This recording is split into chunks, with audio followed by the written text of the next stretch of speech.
আসসালামু আলাইকুম প্রিয় দর্শক, অন্য মঞ্চের আলাপচারিতায় আপনাদের সকলকে আমন্ত্রণ জানাচ্ছি। এটা মনে রাখার কারণ এই জন্যেই যে শপথ গ্রহণ অনুষ্ঠানের একটা রহস্যের মধ্যে মোড়া ছিল প্রথম থেকে। গত কয়েকদিন ধরে আলী রিয়াজ, যিনি এই সংবিধান সংস্কার পরিষদ কমিশনের যিনি দায়িত্ব যার ওপর ছিলেন, চেয়ারম্যান যিনি ছিলেন, তিনি বলে আসছেন যে দুটো শপথ করা হবে, বাক্য পাঠ করবেন সব সাংসদরা। একটা তারা সংসদের সাংসদ হিসেবে শপথ নেবেন, আর দ্বিতীয়টি হচ্ছে যে জুলাই চার্টারের জন্যে যে ভোট হয়েছে সেই ভোটের যে সংবিধান সংস্কার যে পরিষদ তার সদস্য হিসেবেও তারা দুবার শপথ নেবেন, অর্থাৎ একজনকে দুবার শপথ নিতে হবে। এটা ডক্টর আলী রিয়াজ বলেছিলেন। কিন্তু বিএনপি তারা বলে দিল যে তারা যেহেতু এটা সংবিধানের মধ্যে এই যে সংস্কার পরিষদ জুলাই চার্টারের যে ব্যাপারটা আছে এটা সংবিধানের মধ্যে নেই, সুতরাং সংবিধানগতভাবে তারা শপথ নেবেন না। এবং এইটা যখনই তারা বললেন যে তারা শুধু সংস্কার পরিষদ নয়, তারা শুধুমাত্র সংসদ সদস্য হিসেবেই শপথ গ্রহণ করবেন। এবং এটা জানার পর যে মুখ্য বিরোধী দল যে গোষ্ঠী রয়েছে, জামাত এনসিপি, তারা বলল যে তারা শপথ নেবে না, তারা শপথ বয়কট করবে। কিন্তু পরবর্তী সময় তারা বয়কটটা তুলে দিয়ে তারা শপথ নিলেন। কিন্তু শুধু তারা শপথ নিলেন, বিএনপির সাংসদরা শুধুমাত্র সাংসদ হিসেবে সংসদের শপথ নিয়েছেন, তারা ওই সংস্কার পরিষদের সদস্য হিসেবে তারা নেননি। কিন্তু জামাত এবং এনসিপি তারা করলো কি, এবং কয়েকজন স্বতন্ত্র যারা জিতে এসছেন তারা করলেন কি, তারা সংসদ হিসেবেও শপথ নিলেন এবং তারা শপথ নিলেন এই সংস্কার কমিশন যেটা পরিষদ যেটা তারও সদস্য হিসেবে তারা শপথ নিলেন। এই শপথ বাক্য পাঠ করালেন কে? আবার এই একই মুখ্য নির্বাচনী কমিশনারের কি সংবিধান মেনে ওই শপথটা সংস্কার পরিষদের শপথ দেওয়ার সাংসদ হিসেবে সেটা কি তার এখতিয়ারের মধ্যে পড়ে? অবশ্যই পড়ে না, কারণ সংবিধানে এরকম কোনো নিয়ম নেই। বিএনপি তারা যে স্টেপ নিয়েছিল, তাদের যে বক্তব্য ছিল, সেই বক্তব্যটা যুক্তিযুক্ত যে এই মুহূর্তে সংবিধানে এই ধরনের যে শপথ নেওয়ার কোনো প্রাবধান নেই এবং এই সংস্কার কমিশন সংস্কার পরিষদ এরও কোনো রকম প্রাবধান নেই, সুতরাং আমরা নেব না। তো সেই অবস্থাতে মুখ্য নির্বাচনী কমিশনার তিনি কি করে ওই শপথ বাক্য পাঠ করেন? তিনি নিশ্চিতভাবেই সংবিধানের বাইরে গিয়ে তিনি ওটা পাঠ করিয়েছেন। এটা তার উচিত হয়নি এবং এটা নিয়ে ভবিষ্যতে নিশ্চয়ই প্রশ্ন উঠবে, কারণ এই যে জুলাই চার্টার যেটা সংবিধানে যোগ করা সেইটা ইতিমধ্যেই সেটা 20 বাউ জলে পড়ে গেছে। আগামী যত দিন যাবে সেটা আরও জলের মধ্যে পড়ে যাবে। সুতরাং এইভাবে শপথ পাঠ করানো তার উচিত হয়নি। দ্বিতীয় যে ব্যাপারটা এখানে আলোচনার মতো সেটা হচ্ছে মন্ত্রিসভা যেভাবে গঠন করা হলো। আগেই বলেছি আমি 25 জন পূর্ণমন্ত্রী, 24 জন উপমন্ত্রী এইটা গঠন করা হয়েছে। কিন্তু তার মধ্যে বেশ কিছু অন্তত 2-3টি তো ভীষণভাবে আলোচনায় উঠে এসছে, 2-3টি মন্ত্রিত্ব। যেমন একটা হচ্ছে তারেক রহমানের নেতৃত্বাধীন বিএনপির যে সাম্প্রতিক এই মন্ত্রিসভায় ডক্টর খলিলুর রহমানকে পররাষ্ট্রমন্ত্রী করা হয়েছে, যা তার আগেকার ভূমিকার জন্য বিবেচনায় বেশ আলোচিত। কেন আলোচিত? কারণ এই খলিলুর রহমান যখন উপদেষ্টা পরিষদে ছিলেন তিনি জাতীয় নিরাপত্তা উপদেষ্টা ছিলেন, আবার রোহিঙ্গা বিষয়ে তিনি ছিলেন প্রধান উপদেষ্টা ডক্টর মোহাম্মদ ইউনূসের হাই রিপ্রেজেন্টেটিভ তিনি ছিলেন। ইনি একদিকে হচ্ছেন ইনি বাংলাদেশ এবং আমেরিকা, ইনি দ্বৈত নাগরিক রয়েছেন। তো তাকে এই খলিলুর রহমানের বিরুদ্ধে একসময় বিএনপি রীতিমতো খড়গহস্ত ছিল। বিএনপি তাকে মন্ত্রিসভা থেকে উপদেষ্টা পরিষদ থেকে হটিয়ে দেওয়ার জন্যে বিএনপি একেবারে প্রকাশ্যে দাবি পর্যন্ত করেছিল। কিন্তু তাকে তো হটানো হয়নি। সেই খলিলুর রহমান এখন তাকে পররাষ্ট্রমন্ত্রী করা হলো কোন বিবেচনায়, এটা নিয়ে অনেকেই মানে ভীষণভাবে এই ব্যাপারটা নিয়ে আলোচনা চলছে। দেখুন, আমাকে বিকেলবেলা আমাকে ঢাকা থেকে ফোন করে আমার এক দর্শক, তিনি আমাকে বললেন, শ্রোতা বললেন, যার সাথে নিয়মিত আমার যোগাযোগ আছে, তিনি আমাকে বললেন যে দাদা, আপনি শুনেছেন নিশ্চয়ই যে খলিলুর রহমানকে পররাষ্ট্রমন্ত্রী করা হলো। খলিলুর রহমান কোন হিসেবে তাকে পররাষ্ট্রমন্ত্রী করা হলো? তার সাথে তো বিএনপির রীতিমতো ঝগড়া ছিল। তাই বলে বিএনপির ঝগড়া, সেটার থেকেও তাহলে একটা জিনিস দেখতে হবে যে কেন তাকে করা হলো, তার পেছনে কারণ কি। আমি নিজেও অত্যন্ত বিস্মিত হয়েছি, কারণ গত কয়েকদিন ধরে একটা জিনিস কিন্তু বাংলাদেশে খুব চালু ছিল যে দু একজন এমন মানুষকে মন্ত্রিসভায় নেওয়া হবে যাদের দেখে মানুষ বিস্মিত হবে। এবং এক একটা জায়গা থেকে এমন, যেমন নবনীতা চৌধুরীর তার যে বয়ানে, সেখানে তিনি বলেছিলেন যে আসিফ নজরুলকে এখানে আইনমন্ত্রী করা হতে পারে। এটাও খুব অদ্ভুত কথা, লোকের কাছে খুব বিস্ময় লেগেছিল, অনেকেও বিশ্বাসিত এবং অনেকে বিশ্বাসও করতে পারেননি, যেমন আমি নিজেও বিশ্বাস করতে পারিনি। কিন্তু খলিলুর রহমানকে পররাষ্ট্রমন্ত্রী করা আমার কাছে রীতিমতো বিস্ময় লাগলো। এইবার বিস্ময়ের মধ্যে কারণটা কি, অনেকেই বলছেন যে কারণটা হচ্ছে তার উপরে চাপ দেয়া হয়েছে। চাপটা কে দেয়া হয়েছে? তারেক রহমানকে চাপ দিয়ে খলিলুর রহমানকে পররাষ্ট্রমন্ত্রী করা হয়েছে। কে চাপ দেবে? চাপ দিতে পারে আমেরিকা। আর কে চাপ দিতে পারে? চাপ দিতে পারে ভারত। কারণ আমেরিকা এবং ভারত এখন মোটামুটি একজোট হয়ে বাংলাদেশ ব্যাপারটা দেখছেন। এটা আপনারা, আমি আগেও আমার বেশ কয়েকটি ভিডিওতে এই কথা বলেছি এবং আপনারা নিজেরাও সেটা বুঝতে পারছেন যে ক্রমশই পাকিস্তান এবং চীনের যে প্রভাবটা, সেটা কমে আসছে বাংলাদেশের ওপর থেকে। সেটা ইউনূস থাকতে থাকতেই সেটা দেখা গিয়েছিল। কিন্তু এখন প্রথম কথা আমেরিকার চাপের কথাটা বলি।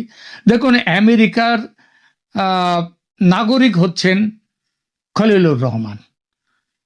তো সেই হিসেবে এবং গত 1.5 বছরে, মানে তিনি তার পদে আসার পর থেকে আমেরিকার সাথে বাংলাদেশের যোগাযোগ রক্ষার ব্যাপারটা মূলত কিন্তু দেখেছেন এই খলিলুর রহমান। এমনকি তিনি জাতীয় নিরাপত্তা উপদেষ্টা ও ব্যবসা সংক্রান্ত, বাণিজ্য সংক্রান্ত ব্যাপারেও বারবার তিনি আমেরিকা গিয়েছেন, আমেরিকার সাথে যোগাযোগ করেছেন এবং আলোচনায় বসেছেন শুল্ক নিয়ে।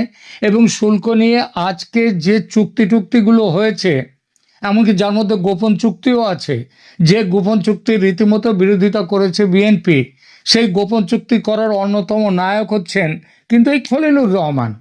বাংলাদেশে ইউনূস সরকারের পক্ষ থেকে তিনি সেখানে যোগ দিয়েছেন এবং বলা হচ্ছে বিএনপি এবং বাংলাদেশের মানুষ বিশ্বাস করে বাংলাদেশের স্বার্থ বিক্রি করে দেওয়া হয়েছে এবং বিক্রি যিনি করেছেন, এই করার প্রক্রিয়ার মধ্যে যার খুব যোগ ছিল, সেই খলিলুর রহমান হচ্ছেন তারেক রহমান মন্ত্রিসভার পররাষ্ট্রমন্ত্রী। যে কোনো মন্ত্রী নয়, পররাষ্ট্রমন্ত্রী।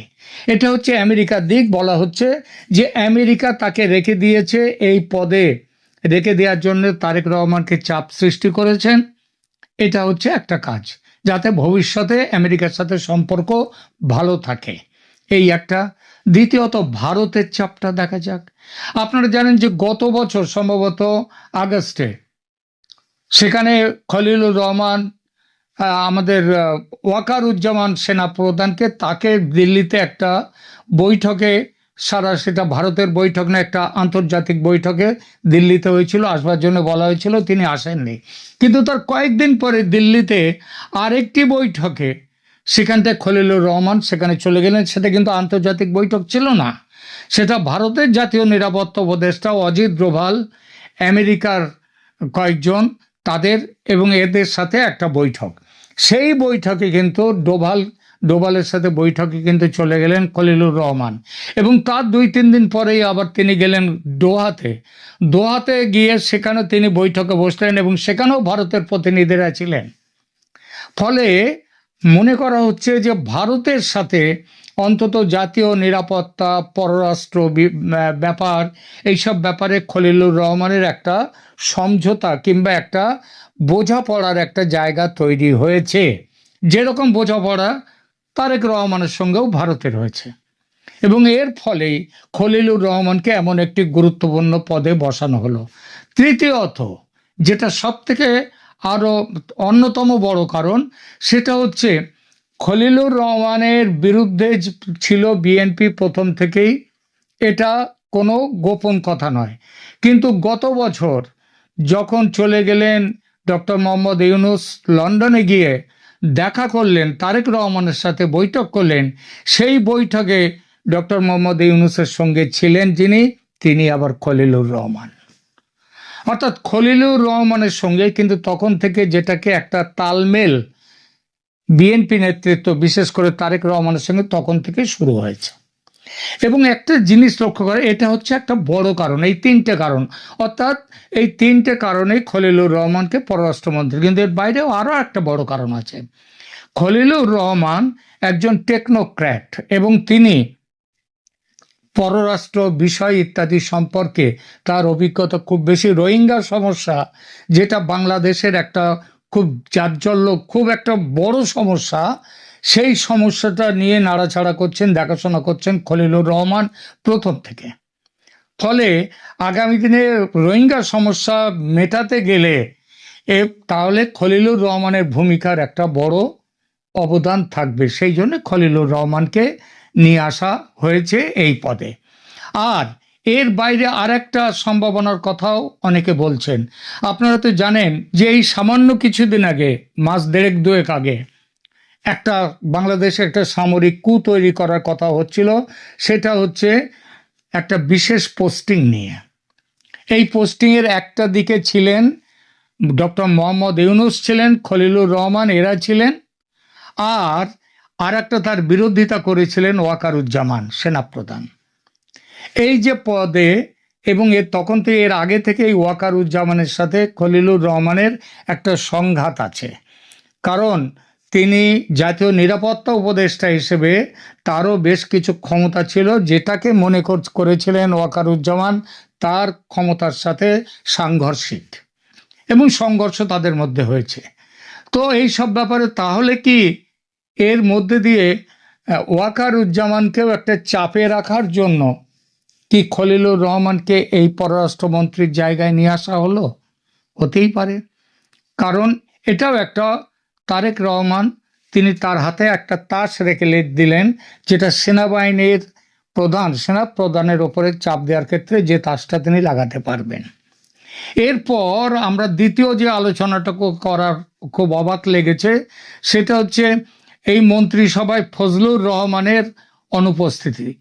অ্যাডভোকেট ফজলুর রহমানকে মুক্তিযুদ্ধ বিষয়ক মন্ত্রী করা হবে বলে মোটামুটি সবাই জেনে গিয়েছিলেন, কিন্তু তাকে এই মন্ত্রিসভার এই মন্ত্রিত্ব দেওয়া হয়নি।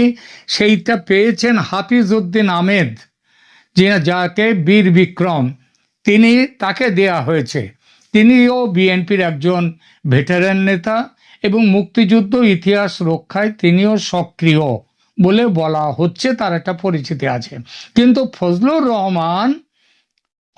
রহমান তিনি যেভাবে গত প্রায় 1.5 বছর ধরে তিনি মুক্তিযুদ্ধের সপক্ষে যেভাবে বক্তব্য রেখেছেন, এবং এমনকি এনসিপি তার বাড়ির সামনে সেখানে ডেরা বেঁধে সেখানে স্লোগান তুলেছে, তার বিরুদ্ধে মোটামুটি অবরোধ সৃষ্টি করেছিলেন তার ফ্ল্যাটে, যে ফ্ল্যাটে তিনি থাকেন সেখানে। এবং সেখানে ফজলুর রহমান পরিষ্কারভাবে তিনি মুক্তিযুদ্ধের সপক্ষে তার বক্তব্য রেখেছেন।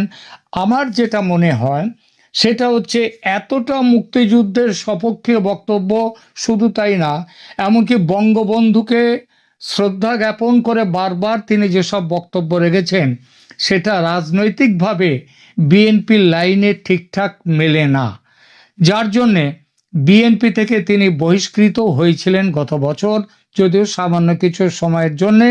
তারপর ভোটের আগে আবার তাকে নিয়ে আসা হয়েছে। তো এই সবগুলো কারণ মিলিয়ে ফজলুর রহমানকেও মন্ত্রিসভায় নেওয়া হয়নি, যাতে ওই আওয়ামী লীগের মুক্তিযুদ্ধ এবং বিএনপির মুক্তিযুদ্ধ, আর এদের বিরুদ্ধে রয়েছে জামাত এবং এনসিপির মুক্তিযুদ্ধ বিরোধী ভূমিকা। ফজলুর রহমানকে মন্ত্রী করা হলে জামাত এনসিপির বিরোধিতা মুক্তিযুদ্ধ বিষয়ক আরও খোলাখুলি হয়ে যেত।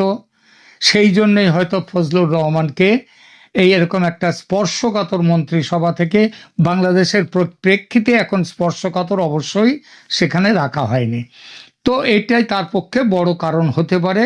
তবে হ্যাঁ, এমন নয় যে তা রাখা হয়নি মানে ভবিষ্যতে যে তিনি কখনো আসবেন না সেটাও নয়, কিন্তু ভবিষ্যতের কথা এখানে ছেড়ে দেয়া যাক, কারণ ভবিষ্যতের কথা নিয়ে তো আজকের এই আলোচনা চলবে না। তো এই দুটো মন্ত্রিসভার, হ্যাঁ, গয়েশ্বর রায়কে রেলমন্ত্রী দেওয়ার একটা কথা হয়েছিল, সেটাও তিনি পাননি। কিন্তু যদিও আমিও একটা সম্ভাব্য মন্ত্রিসভার একটা তালিকা একদিন পেশ করেছিলাম আমার এই চ্যানেলে, সেখানে বলেছিলাম গয়েশ্বর রায় রেলমন্ত্রী হবেন, কিন্তু গয়েশ্বর রায়কে রেলমন্ত্রী করা হয়নি। কেন করা হয়নি, কি ব্যাপার, সেটা নিয়ে খুব বেশি আলোচনায় আসেনি। মূলত আলোচনা হয়েছে খলিলুর রহমানকে নিয়ে এবং কিছুটা আলোচনা হয়েছে অবশ্যই ফজলুর রহমানকে মন্ত্রিসভায় মুক্তিযুদ্ধ বিষয়ক মন্ত্রী করা হয়নি তার জন্য। এছাড়া আরেকটি বিষয় নিয়ে দুটো কথা বলবো, সেটা হচ্ছে বাংলাদেশে আওয়ামী লীগের ফিরে আসা নিয়ে সেটা কি হতে চলেছে আগামী দিনে। অনেকেই বলেছেন যে বাংলাদেশে আওয়ামী লীগের ফিরে আসা, আমিও বলেছি এটা সময়ের অপেক্ষা। শেখ হাসিনা তার ফিরবেন কিনা সেটা অন্য প্রশ্ন, আমি সেটা নিয়ে আজ এখন আলোচনা করছি না। কিন্তু আওয়ামী লীগ যে বাংলাদেশে আর ফিরে আসছে, এখনো তাদের ওপর থেকে সরাসরি সরকারি নিষেধাজ্ঞা প্রত্যাহার করা হয়নি, কিন্তু তাহলেও বেশ কিছু জেলায় তাদের অফিস কাছারি খুলতে শুরু করেছে এবং এটা চলতেই থাকবে। যত দিন যাবে তারা আরো বাইরে বেরিয়ে আসবে। মনে রাখতে হবে, আওয়ামী লীগকে কিন্তু দল হিসেবে তাদের উপরে নিষেধাজ্ঞা জারি করা হয়নি। দল হিসেবে তারা থাকতে পারবে না এমন কোনো নিষেধাজ্ঞা জারি হয়নি। নিষেধাজ্ঞা যেটা জারি হয়েছে, আওয়ামী লীগ কোনো কর্মসূচি করতে পারবে না, এই বিষয়টা নিয়ে নিষেধাজ্ঞা জারি হয়েছে। দল হিসেবে কিন্তু কোনো নিষেধাজ্ঞা জারি হয়নি। এখন সেই নিষেধাজ্ঞাটাও খুব শিগগির উঠে যেতে বাধ্য। তার কারণ হচ্ছে, সেটা নিয়ে আর একটা ভিডিও আমি আজকেই করব পরে, সেটা হচ্ছে কেন আওয়ামী লীগকে নিতে তার উপর থেকে ওই কাজকর্ম করতে পারবে না, এই ব্যাপারে যে নিষেধাজ্ঞা রয়েছে সেটা প্রত্যাহার করতে বাধ্য এই সরকার রাজনৈতিক দৃষ্টি দিয়ে দেখতে গেলে, সেটা আলোচনা করব। এখনকার মতো এখানেই রাখছি।